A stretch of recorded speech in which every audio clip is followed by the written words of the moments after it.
அஸ்ஸலாமு அலைக்கும் வரஹ்மத்துல்லாஹி வபரகாது. அல்லாஹ்வை பயந்து வாழும் முமினா சகோதரிகளே, இன்று நாம் பேச போகும் விஷயம் ஹிஜாப் அண்ட் ஹயா. உண்மையான அழகு என்ன? இப்ப உலகம் என்ன சொல்லுது?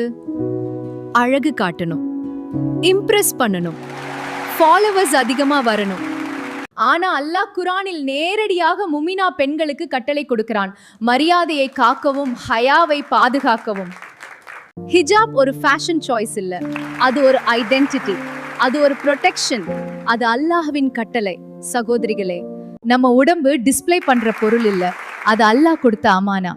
ஒரு முமினா பெண் அவள் பேசும் வார்த்தையிலும் ஹயா இருக்கணும், அவள் நடப்பதிலும் ஹயா இருக்கணும், அவள் சோஷியல் மீடியாவிலும் கூட ஹயா இருக்கணும். ஹிஜாப் வெறும் துணி மட்டும் இல்ல, அது மனசின் நிலை. அன்று சமூகம் கேட்கலாம், ஏன் இத்தனை கண்டிப்பு, நவீனமாக இருங்கள். ஆனால் நாளை கியாமத்தில் அல்லாஹ் கேட்பது என்ன? என் கட்டளையை நீ பாதுகாத்தாயா? உன் அழகு முகத்தில் இல்ல, உன் தக்வாவில் இருக்கு. ஹிஜாப் நம்ம கட்டுப்படுத்த வரல, அது நம்ம காக்க வந்தது. ஹயா ஒரு பலவீனம் இல்ல, அது ஒரு சக்தி. அல்லாஹ் நம்மை ஹயாவுடன் வாழும் மும்மினாக ஆக்குவானாக, நம்மை நேர் வழியில் நிலைநாட்டுவானாக. ஆமீன். வஸ்ஸலாமு அலைக்கும் வரஹ்மத்துல்லாஹி வபரகாதுஹு.